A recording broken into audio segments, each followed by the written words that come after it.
Meus irmãos, muita paz.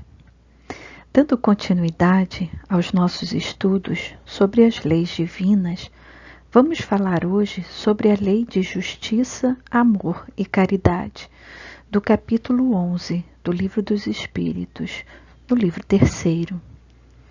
Há algo de particular nesta lei que os Espíritos nos trazem. Ela é a única que possui um nome composto. Como temos o hábito de separar as coisas, para compreendê-la, no entanto, se faz necessário analisá-la em sua unidade. No Evangelho, segundo o Espiritismo, no seu capítulo 11, Amar o próximo como a si mesmo, no item 8, o Espírito Lázaro nos fala sobre a lei de amor. Ele diz o seguinte, abre aspas, o amor resume toda a doutrina de Jesus, porque é o sentimento por excelência, e os sentimentos são instintos elevados à altura do progresso realizado. No seu ponto de partida, o homem só tem instintos, mas avançado e corrompido só tem sensações, mas instruído e purificado tem sentimentos, e o amor é o requinte do sentimento. Para compreendermos esta lei em sua unidade, precisamos conhecer o Cristo cósmico que a doutrina espírita veio nos mostrar. No livro E o Verbo se fez parábola, no seu capítulo 2, Jesus e o mundo de regeneração, Haroldo Dutra Dias nos chama a atenção a este detalhe. Ele diz o seguinte, abre aspas, nossa imagem de Deus e de Jesus era de um rei medieval. Hoje, nossa sensibilidade cultural e antropológica é outra, pois avançamos na evolução espiritual. Nos dias atuais, sabemos que o universo material conta com aproximadamente 200 bilhões de galáxias. Estima-se que cada galáxia tem em torno de 100 bilhões de sóis, cada sol carregando seu conjunto de planetas. O único ensino religioso do planeta Terra que visualiza um Deus cósmico é a doutrina espírita. Um Deus galáctico. É o Senhor das estrelas. Aprendemos na doutrina espírita o Jesus cósmico, um Jesus Cristo no sentido de um ser, de um irmão.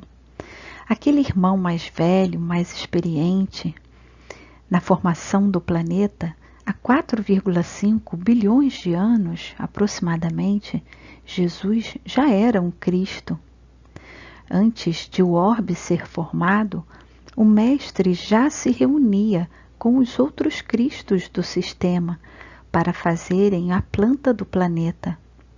Depois de Kardec, os paradigmas da religião mudaram absolutamente. O Deus de O Livro dos Espíritos é um Deus galáctico, transcendente. Jesus não veio revelar leis que regiam a vida na sociedade terrestre, mas trazer leis que vigoram no universo infinito. O Evangelho representa o compêndio de leis morais que vigoram esse universo infinito. Contudo, imagine se Jesus viesse até nós e começasse a nos falar na linguagem dos Cristos. O que aconteceria? Ninguém entenderia nada. Você precisa adaptar a linguagem a quem está ouvindo. Jesus enxergava anjos nas feras. Ele via em cada ser aquilo que ele iria se transformar, pois o olhar de Jesus abarca os séculos. Por enxergar o potencial divino, e a maior alegria de Jesus era soprar as brasas desse potencial, o Mestre podia ser encontrado ceando com prostitutas e também com pessoas que tinham o hábito de cobrar propina. Através dos eventos da transição planetária, Jesus espiritualmente regressa ao orbe, convidando os homens à regeneração. O Mestre nos conclama a cura, a transformação, ao soerguimento. Em uma conferência na Flórida, falando sobre o tema Justiça, Amor e Caridade, Deus conosco, Haroldo Dutra Dias comenta que a lei é de amor, mas que esta lei possui duas mãos e cada uma delas é sustentada por um tripé.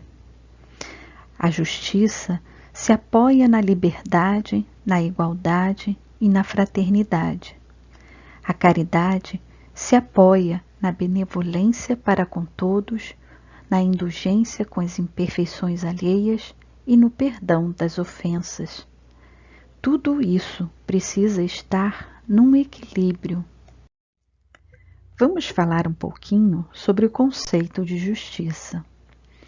A lei de justiça consiste no respeito aos direitos de cada um.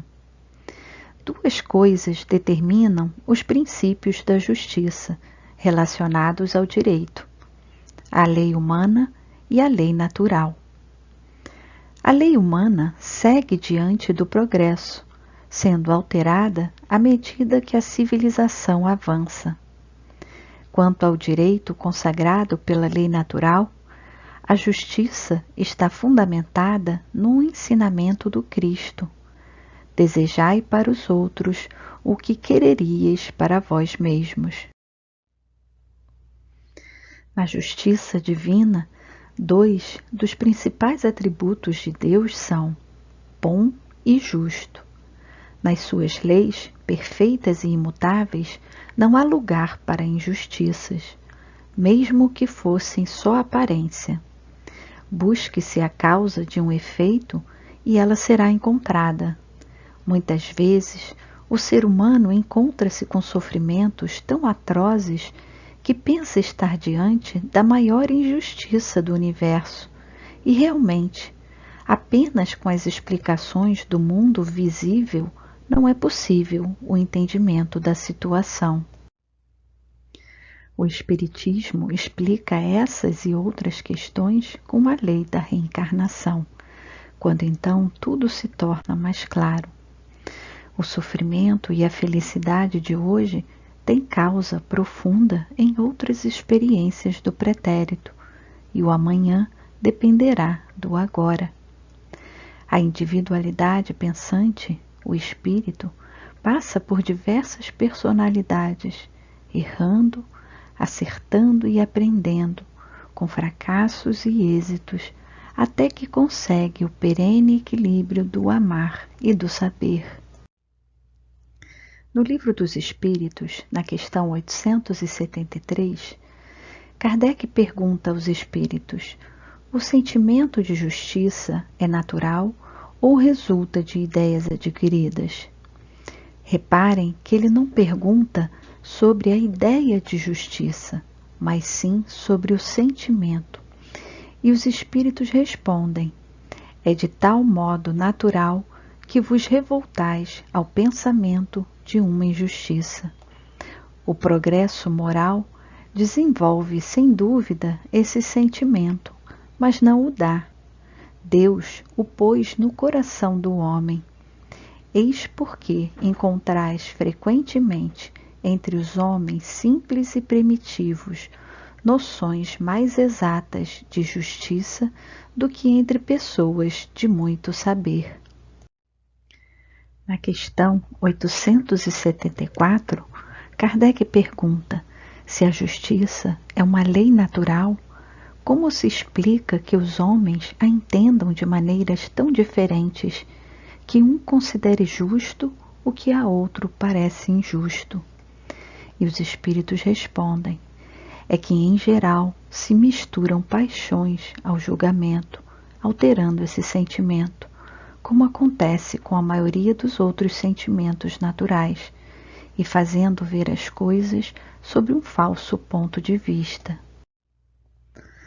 Na questão 876, Kardec pergunta: fora do direito consagrado pela lei humana, qual a base da justiça fundada sobre a lei natural? E os espíritos respondem: o Cristo vos disse: querer para os outros o que quereis para vós mesmos. Deus pôs no coração do homem a regra de toda verdadeira justiça, pelo desejo que tem cada um de ver os seus direitos respeitados. Na incerteza do que deve fazer para o semelhante, em uma dada circunstância, que o homem pergunte a si mesmo como desejaria que agissem com ele. Deus não lhe poderia dar um guia mais seguro que a sua própria consciência.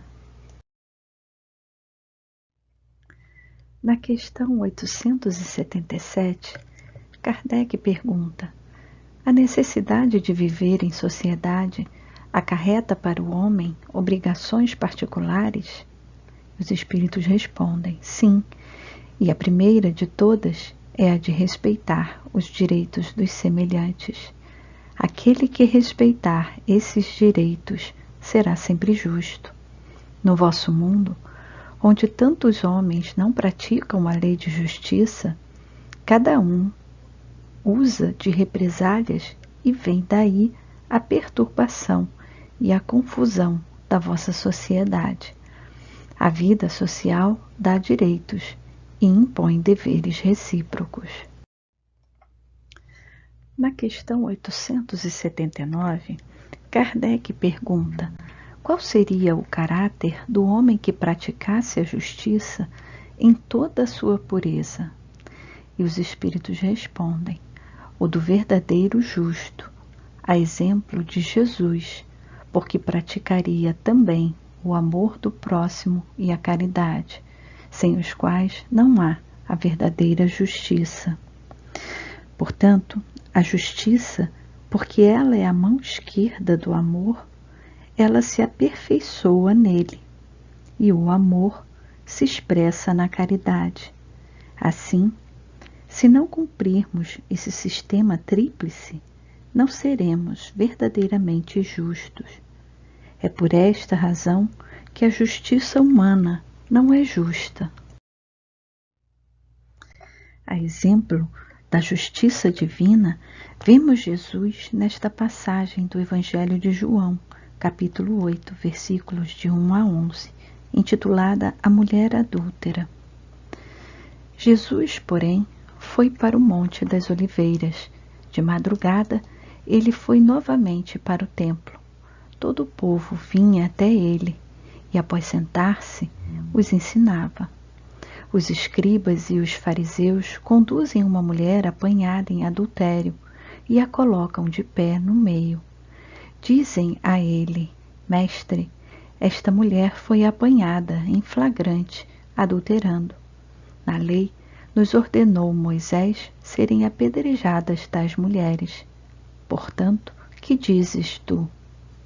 Diziam isto testando-o, para terem de que o acusar. Jesus, porém, curvando-se para baixo, escrevia na terra com o dedo. Mas como continuavam a interrogá-lo, desencurvou-se e lhes disse: quem dentre vós estiver sem pecado, atire sobre ela a primeira pedra. E, inclinando-se novamente, escrevia na terra. Os que tinham ouvido saíram um por um, começando pelos mais velhos. Ele foi deixado sozinho, e a mulher estava no meio. Desencurvando-se, Jesus disse a ela: Mulher, onde estão? Ninguém te condenou? Disse ela: Ninguém, Senhor. Disse Jesus: Nem eu te condeno. Vai, e a partir de agora não peques mais. E para concluir o nosso estudo de hoje, trouxemos alguns trechos da mensagem de Emmanuel intitulada Amor, do livro Pensamento e Vida, pela psicografia de Francisco Cândido Xavier, que nos auxiliará a fechar o entendimento da lei de justiça, amor e caridade. Abre aspas. O amor puro é o reflexo do Criador em todas as criaturas. Brilha em tudo e em tudo palpita na mesma vibração de sabedoria e beleza. É fundamento da vida e justiça de toda a lei. Surge sublime no equilíbrio dos mundos erguidos a glória da imensidade, quanto nas flores anônimas esquecidas no campo. Nele fulgura generosa a alma de todas as grandes religiões que aparecem no curso das civilizações por sistemas de fé à procura da comunhão com a bondade celeste, e nele se enraiza todo o impulso da solidariedade entre os homens, plasma divino com que Deus envolve tudo o que é criado. O amor é o hálito dele mesmo, penetrando o universo. Vemo-lo assim, como silenciosa esperança do céu, aguardando a evolução de todos os princípios e respeitando a decisão de todas as consciências. Mercê de semelhante bênção, cada ser é acalentado no degrau de vida em que se encontra. O verme é amado pelo Senhor, que lhe concede milhares e milhares de séculos para levantar-se da viscosidade do abismo, tanto quanto o anjo que o representa junto do verme. A seiva que nutre a rosa é a mesma que alimenta o espinho dilacerante. Na árvore em que se aninha o pássaro indefeso, pode acolher-se a serpente com as suas armas de morte. No espaço de uma penitenciária, respira com a mesma segurança o criminoso que lhe padece as grades de sofrimento e o correto administrador que lhe garante a ordem.